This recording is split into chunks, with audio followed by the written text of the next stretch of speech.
Have you ever recorded an interview with someone remotely and had all kinds of trouble with your audio tracks once you downloaded them? Not anymore. Check out Squadcast on this episode of Podcastification.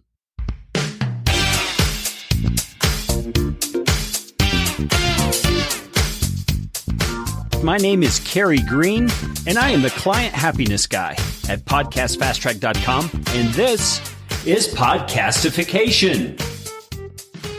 Podcastification is all about you, teaching you how to podcast, how to put into practice the best practices that I and my team have learned in working with hundreds of clients. You are going to podcast better from listening to this show. If you like what you hear on Podcastification, please just hit the pause button, swipe to the sharing function on your app, and share this episode with somebody you know will benefit. And if you'd like to get in on more Podcastification goodness, you can do it by subscribing to our Podcast Optimizer email series, and I promise you, you won't get lots of junk. You'll just get one actionable email a week. Go to podcastfasttrack.com/optimizer. That is enough of that kind of stuff. Let's get you podcastificated right away. Zach, Rock, thanks for being on the show, man. How are you guys doing? Very well. Thanks for having us on. Absolutely. So you guys are the guys behind Squadcast.fm. Great app. We're going to talk about it a bit more here in a bit. But first of all, I want to give the listeners a little bit of an idea of who you guys are. So Zach, you were telling me you live in the Bay Area. Why don't you tell us a little bit about your life, where you came from, where you're going?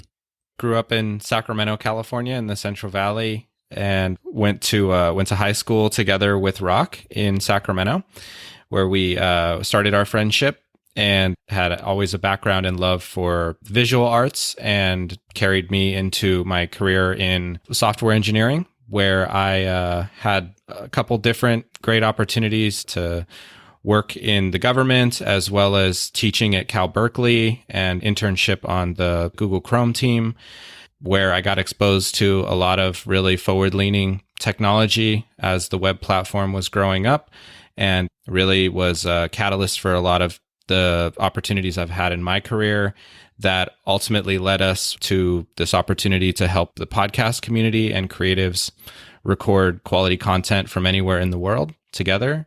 Been at that for the last 4 years with a great team, empowering me and the podcast community to create really high quality content. Yeah, that's super cool. Now, I imagine your experience at Google working on Chrome helped you understand some of the tech behind Squadcast, because I know it records somewhat in the browser and that sort of thing. Why don't you just give me a big overview of what you learned there that you brought into Squadcast? So yes, time on the Chrome team with some of the emerging standards, and also work in collaborative software design and experience all are coming to life here, as well as kind of less on the surface and less sexy, but a lot of the experience is empowered by very forward-leaning cloud technologies that power our experience and quality recording that we deliver to our customers. So all of those things wrap up and are utilized in how we build software, how we empower this form of creativity and collaboration, and how we do that reliably and at a global scale of over 120 countries with lots and lots of hours recorded together in this way each month. Now, Rock, you hail from Sacramento as well, I take it, from what Zach shared. Why don't you give us a little bit of filling in the blanks there, what Zach didn't share? That's right. So I wasn't born in Sacramento, but it's certainly what I call home. And, a lot of my best memories and some of my best friends are from there. That's where Zach and I got to know each other. I first met him when he was 13. I think I'm like 3 years older than him. So it's pretty cool to, not only know somebody that long, but to be able to be working with them and actually it's going good. So that's awesome. When they say don't work with your friends, I think it's actually, if you can make it work, it's a true advantage, because we just automatically operating from trust, respect. But to pull back a bit on my story, I'm much different than Zach when it comes to my experience and background. I went to school for finance and accounting. I got a job shortly after college at an accounting firm as a financial statement auditor. And it was a really good job for someone to first get introduced to business, because I got exposed to private and public companies in all sorts of industries, varying from technology to manufacturing to agriculture to healthcare. I mean, the list goes on, but it was really good exposure for me so early in my career to interact with founders and executives and different business leaders that were external to our firm, but then also get to really get exposed to a lot of like responsibilities very early in my career too, because at a public accounting firm, you're expected to learn a lot of things really quickly, and it's constantly always changing. So I think in a lot of ways, it really helped prepare me to be a founder where, I might not have all the resources available, but you just kind of figure it out. And that's one of the things that I really do enjoy about this job as a founder, as an entrepreneur. And although the accounting firm, I really value that experience and have a lot to be grateful for that I took that opportunity. It helped me realize that I can probably do this too, because I got to see the founders and executives and just feel, well, why can't I do that? So I was going through my own personal journey of, I want to do something more independent, something more entrepreneurial. And little did I know, Zach was kind of going through his own journey. So when he approached me about the idea that became Squadcast and asked me to be his co-founder, it was really special for me because I had kind of been looking for that, but just didn't know how I was going to make it happen, because I never saw myself as somebody that was super creative or capable of doing the software side of things. But certainly when it was a software product, I was extremely excited about that. And the fact that it was serving podcast creators, which was a medium and a space that I was already a huge fan of as a listener. And I really just didn't understand why more people weren't exposed to podcasts, weren't even aware of podcasts. They didn't even know that there was this app on their phone with access to all these great shows. So to hear about a project and an idea that would really empower more folks to do that was really exciting. And it was more so just about I would love to go on this journey with you, but let's do some research, do our homework and see is this a real need and what are our opportunities here? And, that was 2016 and we're still going strong. So it's working out so far. And that leads me to the next thing that just came to my mind as you were talking. I started my company back in the tail end of 2013. And so I started serving clients with podcast production and things like that. And the distance recording issue was the issue on my radar back then. I mean, the only option that really existed was Skype with a bunch of plugins of different sorts to try and capture the audio. Some of them worked fairly well. Some of them were awful. I knew that the people who solved this dilemma would be on the way up in the podcastosphere. So I want to hear a little bit about when you start doing that research and trying to determine, is this really a need? What was it you saw at the time that made you say, yeah, we're going to pull the trigger on this? Well, we started by assuming that it was already a solved problem and figured that the state of the art was already well enough established to empower this kind of recording without sacrificing quality. We started from that assumption and we just kept searching and researching and kept kind of down that path until we found that kind of the bottom of the rabbit hole was that was the state of the art and nobody was really happy with it. It was just kind of the accepted option because let's be realistic, even long distance phone calls were kind of a feat before Skype was invented. Yeah. So respect that huge step forward in technology development that Skype brought to life is kind of free long distance conversations. And it just so happened that you could kind of duct tape on a recording application to capture that audio conversation.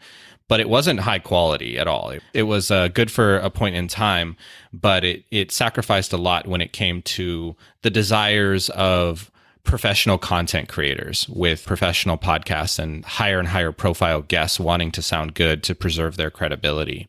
Let's pause there for a second, Zach. I want to make sure listeners are following with us here. I mean, when you talk to someone on Skype, it's okay because you're typically not paying attention to the quality of the audio. You're looking at the person on the video and you're kind of distracted. But when you're trying to capture audio for someone to listen to after the fact without the benefit of video, right, that's where the audio really becomes an issue. And it is an issue because you're actually recording what's happening across the internet between those two people. The quality is being degraded in favor of keeping you connected, which is what we care about when we're having a conversation. But when you're creating content, you care much more about the quality, especially when it comes to audio, because our ears are so sensitive to long form conversations. You're absolutely right. The quality of that style of recording is degraded because the audio is first traveling over the web before it's actually being recorded. So you end up with a conversation where the host, you, Carrie, sound great because you're recorded before going over the web, but the guest's audio traveled over the web and then was recorded. So what we do is we flip that around. And we didn't start off with that assumption to kind of stay on the timeline here. We're assuming it was a solved problem, and through our research found that it wasn't, and that nobody was really happy with the state of the art. And then we really took a step back and said, okay, what's possible on the modern web platform? What's possible with the cloud? How can we bring these new capabilities and technologies to this very old problem? That's really where we built from those first principles of quality, and then reliability being the big opportunity that we spotted with some of the other approaches that some of the other options that preceded Squadcast had kind of addressed the quality concern, but the reliability concern was a big opportunity for innovation and improvement. And I would say it's really the focus on those two elements that really are the value that Squadcast adds is yes, capturing the very high quality audio that's recorded at the source before it travels over the network, but then also always reliably delivering those files when you're finished recording with your guest, no matter the circumstance. Yeah, so Rock, I would love for you to talk to me about those two, the quality and the reliability, because I experienced a lack of both in previous iterations of this kind of technology. The quality we've talked about because of the Skype across the internet kind of issues. The reliability in a number of ways. I mean, sometimes it's that you can't get your files downloaded accurately. Sometimes it's because the updates that happen to the browsers aren't kept up with in a timely manner, and so the software glitches because of that. So talk to me about that. What were the issues you guys were running into in delivering on the quality and the reliability pieces? It's unfortunate that so many of us have had that experience and are kind of coming into newer apps that are available already kind of with scars because from Skype or Zoom or whatever. So we get that, and it is unfortunate. You know, one of the greatest things about podcasting is like it's a very personal experience, not just for the listener, but for the podcast producer as well. So you really have the choice to do whatever you want with your show.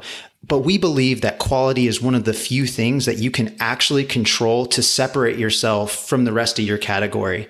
You know, back when we first started, quality was kind of a debated topic where folks would kind of challenge us a bit and say, well, do I really need to have high quality? Like, why is that so important? And my response would be, you absolutely don't have to. That's totally your choice. However, we think that it's going to be a way to separate yourself from your category, and listeners' tastes and expectations of shows are going to only increase as the space continues to evolve, mature, all that stuff. And then additionally, much like what Zach said, your setup might be good and your audio might sound killer, but if your guest sounds completely different than you, that can be disruptive or disturbing to your listener, and you're right in your people's ears. So it's really sensitive, but also it kind of makes perhaps your show or even your guest seem less credible because the quality isn't as good. And we kind of have this perception like it's like a PowerPoint presentation. Oftentimes, if you just make it look good, people are going to take it more seriously and think what you're saying is more valuable. So we feel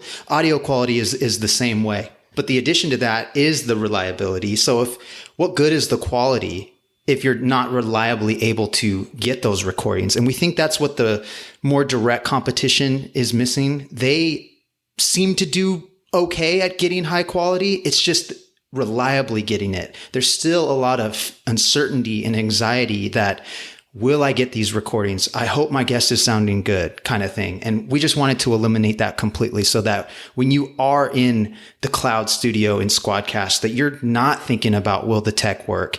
You're only thinking about a great conversation that you're having with your guests. And that's all they have to do too, is just click a link and then boom, they're in there. We want them to really feel like gold, like getting the red carpet treatment. Well, I totally agree. Those are the two primary concerns that I had. So get as technical as you want to get here. I'm sure I have some techies who listen to the show who would love to hear it. Tell us what you did to address the quality and the reliability issues.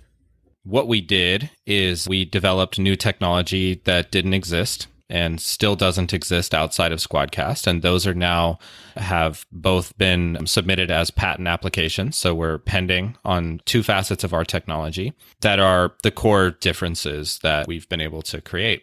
That really comes to life in how we capture and how we record and simultaneously upload the audio to the cloud in the background while it's being recorded. The conventional upload that we're used to is when you are finished recording, you click stop, and then this big upload happens. And if something happens before you click stop or before that file finished uploading, it's gone. It may be cached somewhere on the person's local computer, but then you're reliant on hardware and devices that are outside of your control. So what happens if somebody's on a low-end Chromebook or even a high-end cell phone? Those systems don't have resources to reliably hold on to that audio, even temporarily. We started there. We did a traditional upload, and I think first one took a long time. Second one took about 15 minutes. We got it down to about 2 minutes. But then it really turned into, well, what if somebody disconnects in the middle of a conversation, mid-recording, mid-sentence? This is the real world. Networks get disconnected. Wires get unplugged. So how are we succeeding even in those circumstances, even in the worst case scenario? And that's really what pushed us to develop this progressive upload capability and technology. And this is how we record our primaries. We capture them locally at the source for each person who's connected to the conversation. But then in the background, while you're still talking, we're pushing those up to the cloud in the background. So that way, if at any point your power goes out or your mic gets unplugged or your network goes down, all good. Just reconnect, and the audio was already uploaded in the background, and it's in that same source quality without making any sacrifices. So that is kind of the first level of redundancy that we have in place, is that very high reliable progressive upload for the primary recordings. And then in addition to that, we provide an automatic backup recording for each individual person. And that contains the full conversation from the first person joining to the last person leaving. We have the audio available from the conversation, which is recorded cloud side, not locally. So we have two independent signals chains essentially for the audio engineers out there. We have the local primary signal chain that is being uploaded progressively, and then we have a backup signal chain that is the conversation. So if you're having a conversation with somebody, if you're actually connected, that audio is being captured and will always be captured. Between those two things, we don't lose people's audio. It's essentially 100% reliable for about 2 years now since we first rolled out the combination of primary progressive uploads and cloud automatic backups. Between those two layers of redundancy, it's impossible to lose audio recordings and soon video recordings on the Squadcast studio. If I can add one more piece, that's the first patent, is the progressive upload capability. The second is this problem that shouldn't really exist in the first place, this problem of audio drift or time syncing issues between Zach's audio file, Rock's audio file, and Carrie's audio file. If we're recording those in so-called ISO tracks separate from one another, which is how we're recording on Squadcast, you capture that high quality and you get flexibility in post-production to work with people individually, but you shouldn't have to fix timing issues between the three of them.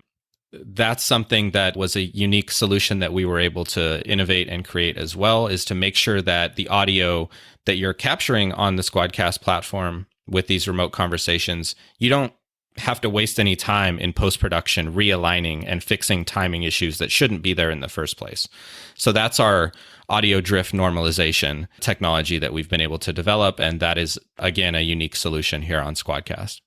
I love it. I've noticed with Squadcast that both of those things are markedly different from other platforms that I've used. I'm very, very thankful for that. We will get back to my conversation with Rock and Zach in just a moment, but I just have to say I am excited about Squadcast. It is one of those apps that I knew a long time ago needed to be created, and I'm so thankful these two guys have done it.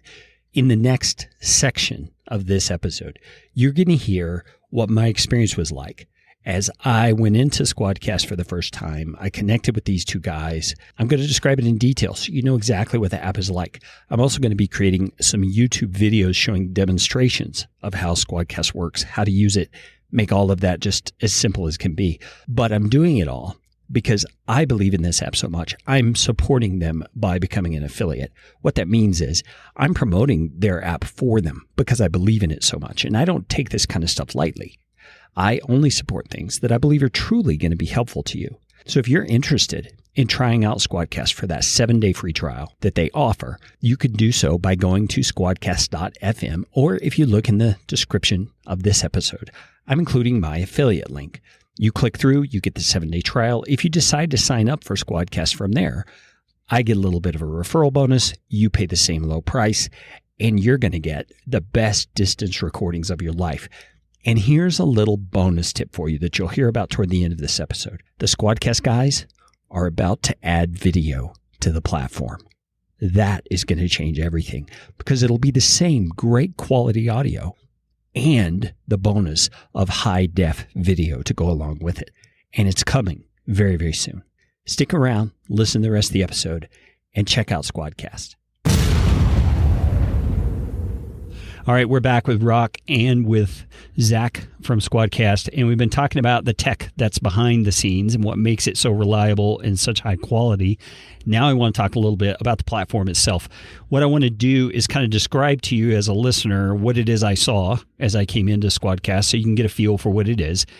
And then I also want to talk about some of what's going on here and have the guys pitch in their 2 cents and tell us what's really happening behind my observation.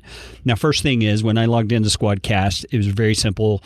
Just log in, click a button, and it takes me into a session where it's called the green room. So that's taken from acting. You know, it's the room that the actors wait in before they go on. And the same thing with audio. It's where you're sitting waiting before you actually start recording. And my assumption, guys, is that all the guests come into that green room before you hit the record button.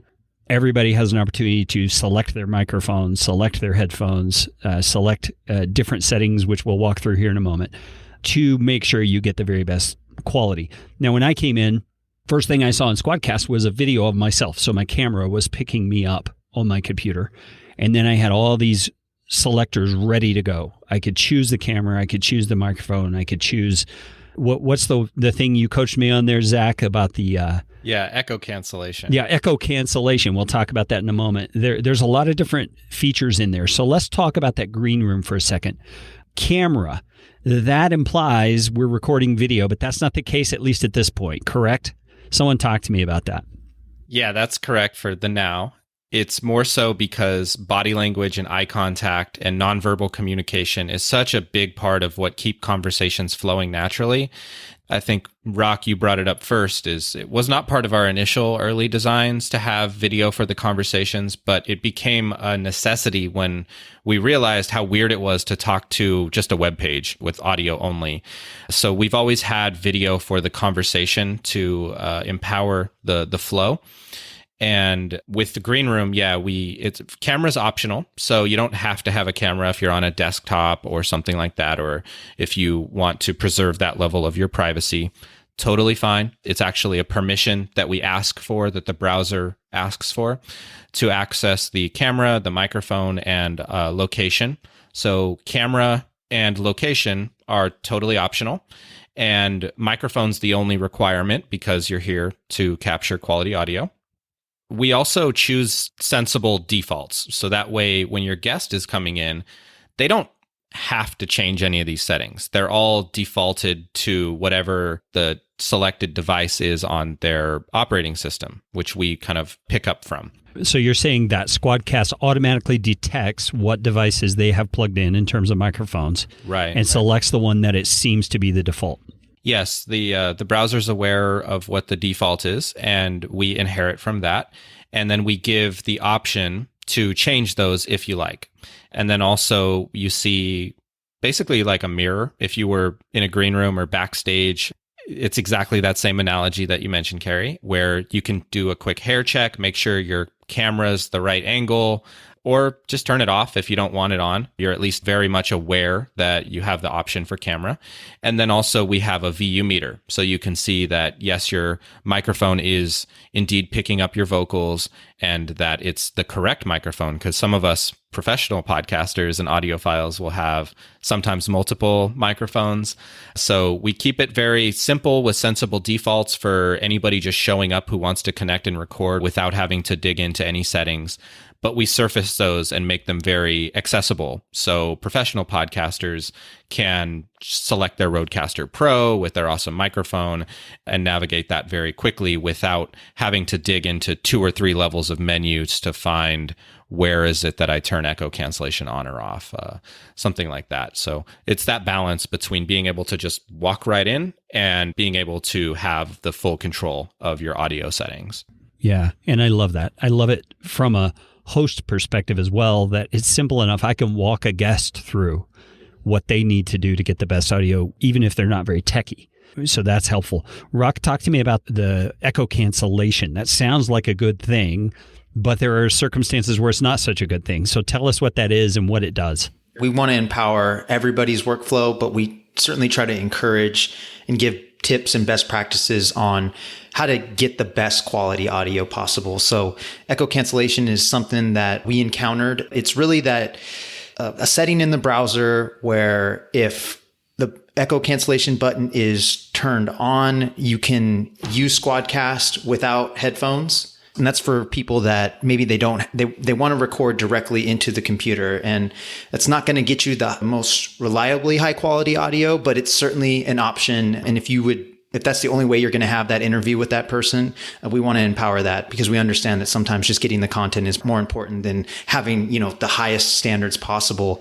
But to get the highest quality possible, we do recommend turning the echo cancellation button off. And that's because it allows no audio ducking to occur whenever we're having a conversation. And what audio ducking is if we all speak over each other at the same time, if the echo cancellation button is turned on, then it will lower some of our audio just like automatically. And so it really doesn't sound good unless you do some editing, but it also adds some challenges to your post-production process, which we're not trying to add. That's why the audio drift was such a big thing for us, because sure, we were stoked that we can have people easily connect and record audio, but when they go to produce their podcast, to edit their podcast, it was almost like we were adding more problems than actually solving them. So audio ducking is just, I would say, the second evolution of that, where it's just something we stumbled upon because we're a browser app right now, and it's one of those things that we have to play in because we're limited by the rules of the browser. So, I don't know if I did it justice, Zach, but there's probably some things I missed that I'm sure you'd be happy to add. No, I think you did a great job. What I'll add is that it's really the choice to record with or without headphones. We respect that not everybody has access to headphones, and it is something that we consider to be a best practice, though, and we nudge people in that direction to use headphones, and using that to prevent any sort of volume ducking from occurring is a much better solution than relying on the browser's kind of software that ducks the volume down while people speak or laugh at the same time. And depending on your cultural background, I used to think that it was enough to just ask people not to speak over one another. Like, that seems like a sensible request.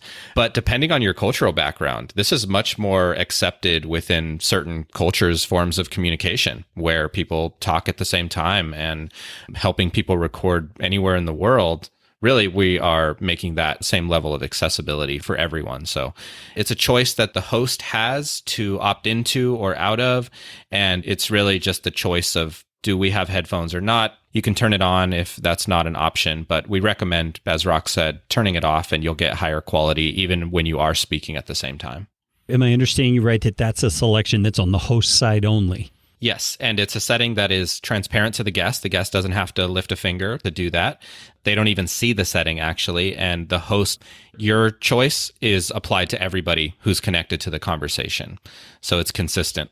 Got it. Now, for the sake of the listeners, let me give a practical scenario where I've experienced the benefit of having that toggled off. If you have a situation where someone does not have headphones and they're listening to you on the other side of the conversation through their computer speakers, then your voice is going to come through those speakers and potentially go back into their microphone. Yeah. And so that's where this echo sound comes in. Yeah. But like you guys are saying, if everybody's got good mics, if you've all got good headphones, you can turn that thing off and you get much better audio. Exactly right. And for our audio engineer friends, the way I've had this described to me, which I'm not, I'm a software engineer, but my brother and good friend Vince has informed me that it's essentially some form of sidechain compression that occurs on the vocals to prevent that feedback from impacting your microphone and local recording.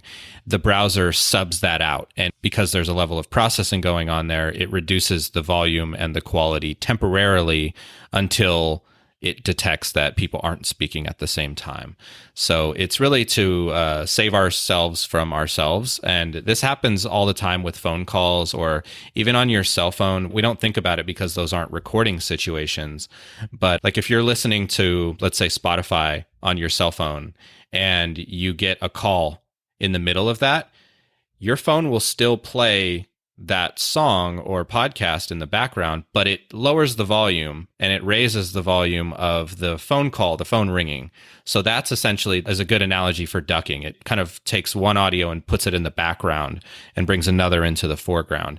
And because of that, it lowers the volume and the quality. So we don't want that to happen on Squadcast. And that's why we encourage everybody wear headphones. Most people have headphones available these days. And you can turn that setting off and get the source quality without any sort of compression going on while people speak or laugh at the same time. All right, let's go back to that green room. When I was in the green room, over to the bottom right was a button where I could do an invite. And I click on the button, it brings up a link, and I'm able to share that link via text, via email, via whatever, Slack, whatever, to the people that I'm inviting to come to the show. And I'm assuming on you guys' side, because I've done this before, you just receive a link, you click on it, it brings you right into the green room yourself. And you're able to do all those same things except for the echo cancellation and get yourself set up for the episode.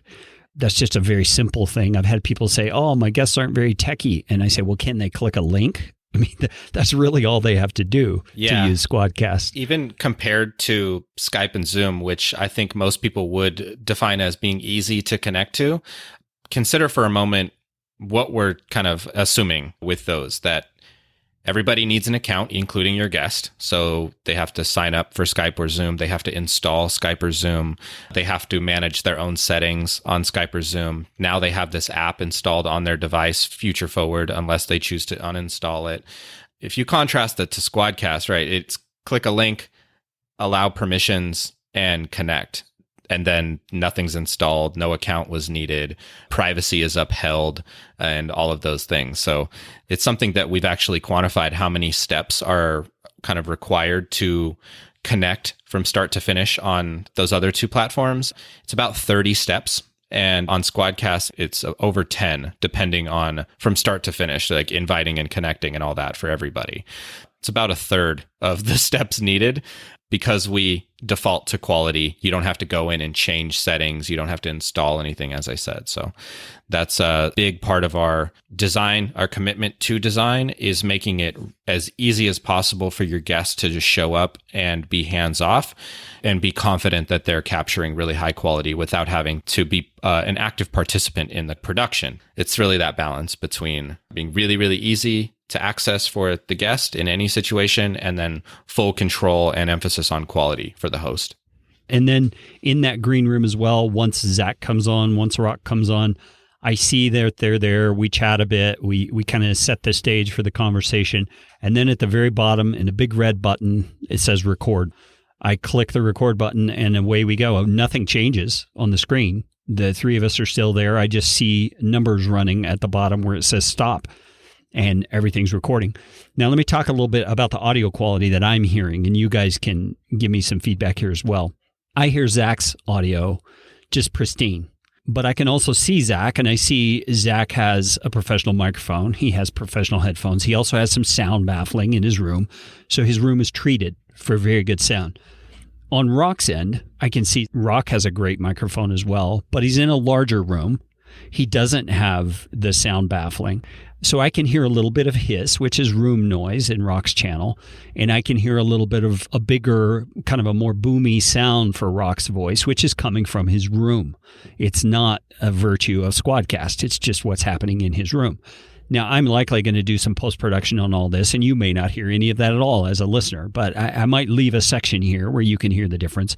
Rock, why don't you talk for us for a little bit? Tell us your favorite poem or something. I don't care. Talk about Squadcast, but I want to hear that quality in your room. Yeah, you got a good ear, Carrie. And that's the balance that we're trying to strike, is just making it accessible for everyone to easily connect and not have to wrestle with the tech to get the best sound quality possible. But you're right. There's a lot of other things in addition to the hardware or the software that can really set you up for success in a remote conversation. So a lot of us podcasters do quirky things like record in a closet. I don't have that kind of space, but I use like a towel on top of my desk. So weird stuff like that can certainly help. And just to be clear, like having equipment like an audio interface or a mic is certainly going to help your audio quality, but we do recommend like even just wearing headphones like you get with Apple iPhone earbuds, like even those plugged directly to your computer is going to sound a whole lot better than recording directly through the built-in computer microphone.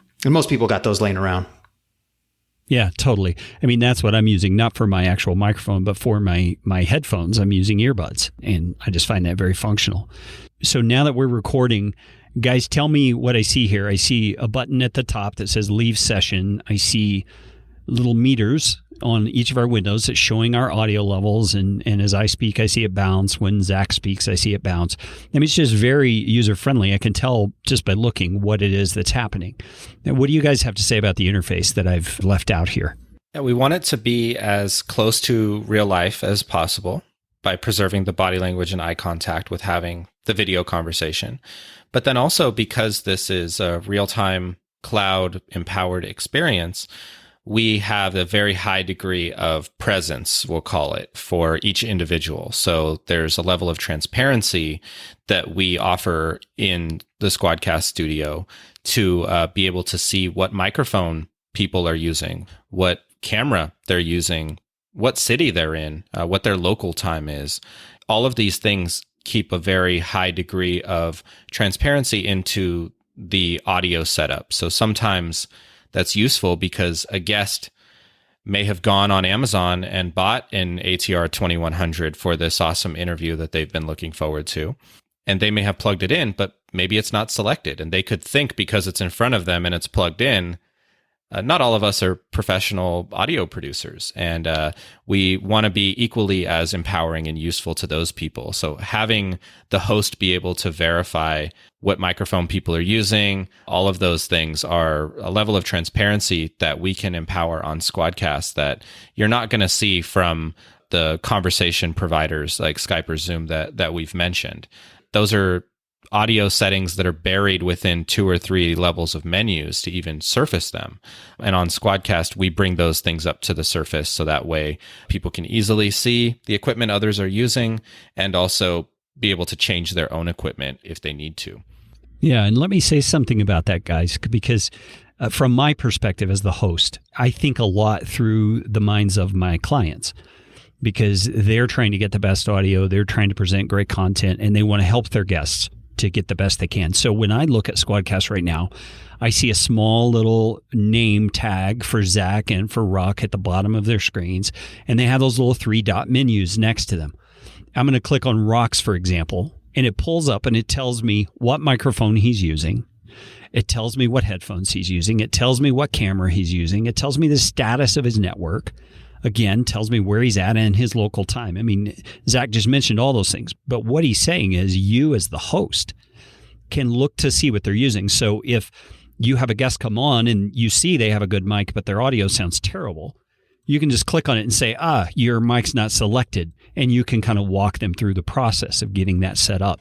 It's just so transparent. And I love that about the format of the way you've laid this out. What was it that brought that to your attention that, hey, we need to give hosts a little more power in this way? Listening to their needs and the community. All of those are not our ideas. A lot of them came from our founding advisor, Harry Duran, with Podcast Junkies and Fullcast. And it It's more so just like, hey, I think these are things that would be useful when focusing on an audio production. Things like transparency of equipment, I think, was a first step in this direction. Being able to see what that device is and then being able to change it if it's on your end. So that is something that was Perry's idea. We'll give him full credit for that. And then it really catalyzed us to say, well, what else would it be useful to show people? When you're recording with people all over the world, it's helpful to be mindful of their local time because you have people across time zones.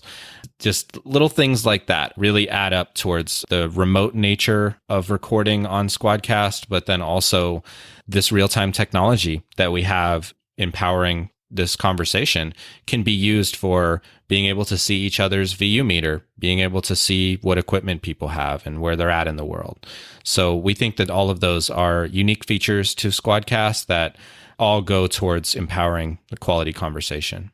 Yeah, and let me make one more comment here for the sake of people who are listening. There have been a few times in our conversation here where I've heard either Zach or Rock's voice kind of glitch like you hear on Skype on those various calls. But that will not be in the recording. I'm hearing them over the internet. I'm not hearing the actual in their browser sort of recording that they're giving to Squadcast. And so when this syncs in the cloud, it's going to be those pristine audio files. So just so you know, if you come on and you try the free trial at Squadcast and you hear glitching, don't be afraid. It's not an indication that the platform's bad. It's just an indication that you're hearing them over the internet. So just wanted to put in a little caveat there. That's part of the magic. It's intuitive to think what they're hearing is what's being recorded. But imagine if you were in the same room with those people. That glitch would have never happened because the network wasn't involved, right? So that's more what Squadcast is capturing. Yeah, when you download those files and listen back to it, you may have written down a time code where it's like, oh, I'm going to have to fix this. And then you go back and listen to it and it's just not there. It's just like kind of magical. So thank you for sharing that. Well, let's talk about pricing. You guys have a free trial and then you have various tiers of pricing. So Rock, why don't you give us the lowdown on the pricing on this? We're big students of the startup entrepreneur game, specifically SaaS or software as a service, which is what our business model is. And so just really learning from everybody in the space when it comes to pricing and just how to run and manage a software business. And so we've always wanted Squadcast to be a premium product and attract people that are coming to podcasting with a professional mindset. Now, they're maybe not like you, Carrie. You are a professional podcaster.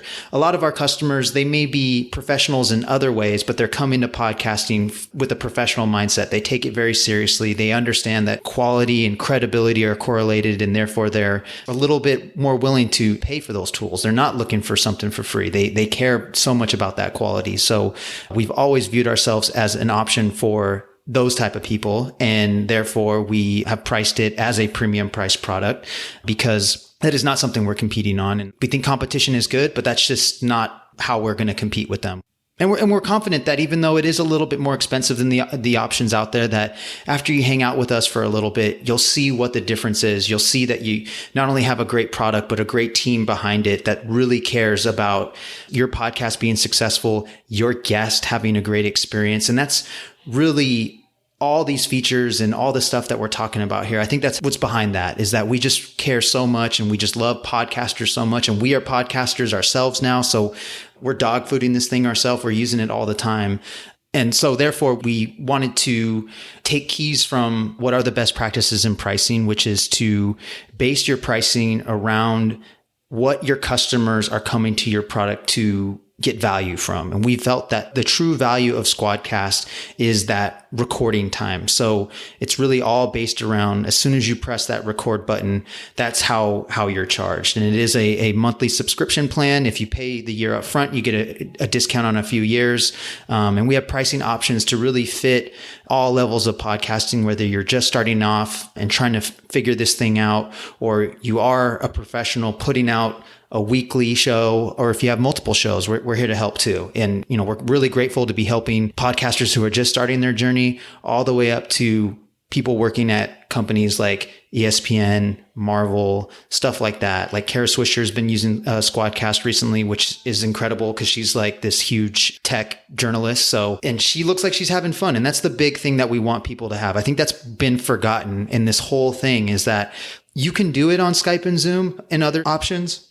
Not to bag on Skype and Zoom. They're just not made for this thing. But it's just nobody was having fun. And that's what I think was the biggest bummer of all of this when we tried it. It's like, man, this is not even fun. It doesn't even sound good, but it's also not fun. So we're trying to deliver both. And I think being able to see your guest and connect with them and build that relationship and rapport is all part of that. And our pricing allows us to continue to deliver those benefits. And another thing is like Zach said, we listen to our customers and we engage with them very intimately. And so we continue to just add value in other ways, such as video recording. That's a big thing that everyone wants. And because we're already set up for that, we're going to give it to them.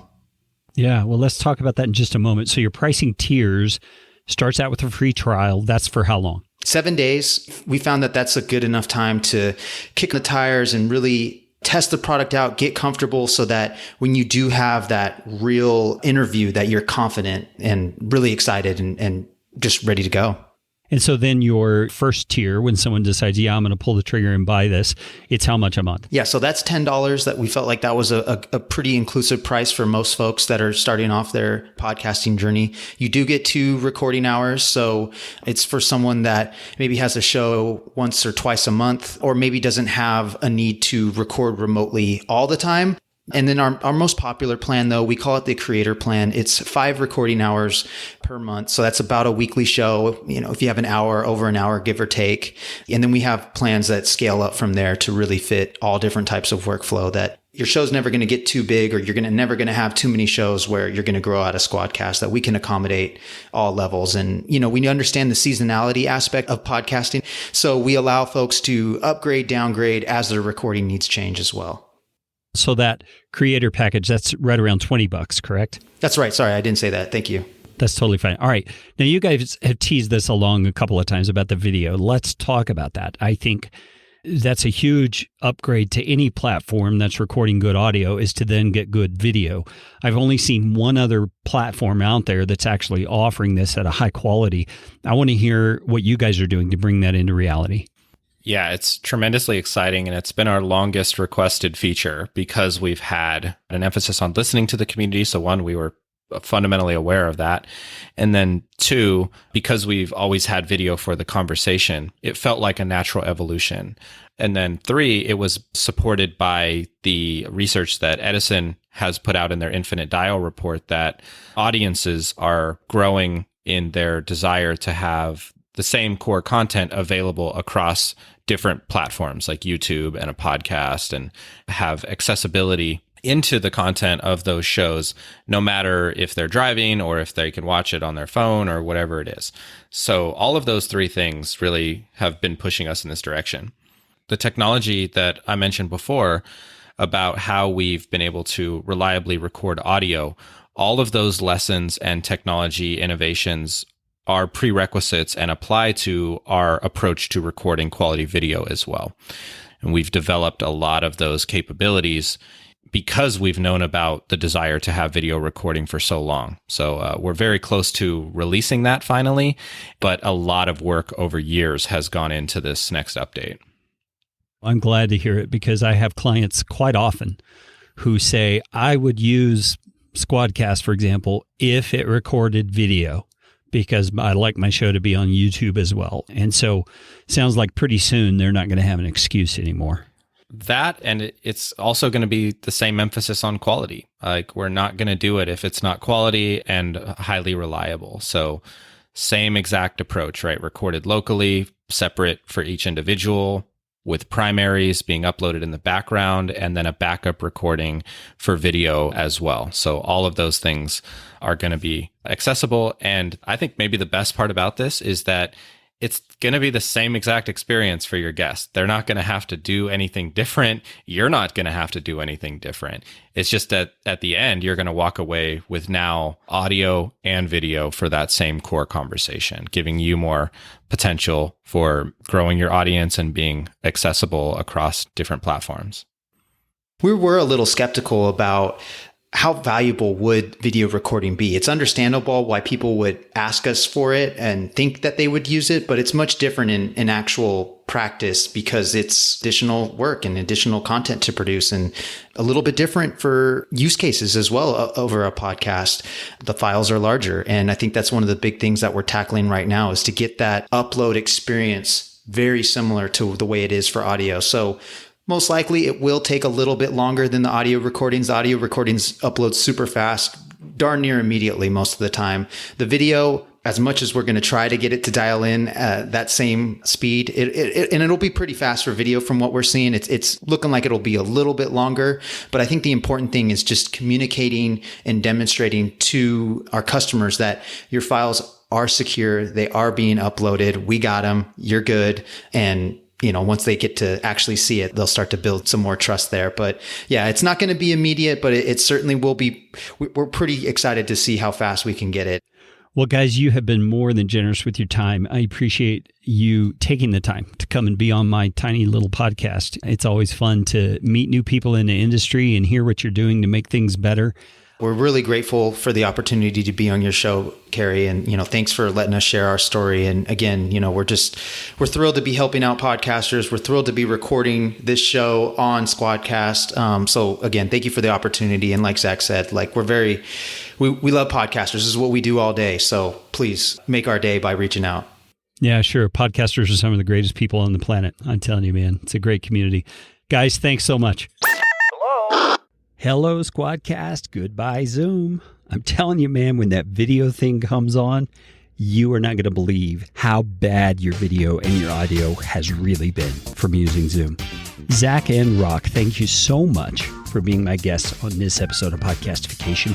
Once again, you can check out Squadcast at squadcast.fm, or if you use the link in the description for this episode right there in your podcast player or app, or go to the show notes page, you'll find my affiliate link, which just gets me a little cup of coffee for sending you to Squadcast. Hey, that's all we got for today.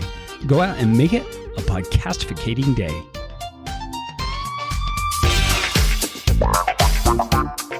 This show is brought to you by Podcast Fast Track, where my team provides professional podcasting services without the time suck. Full production, editing, and show notes, all in one monthly subscription package. You can find out more at podcastfasttrack.com. Now go out and make it a podcastificating day.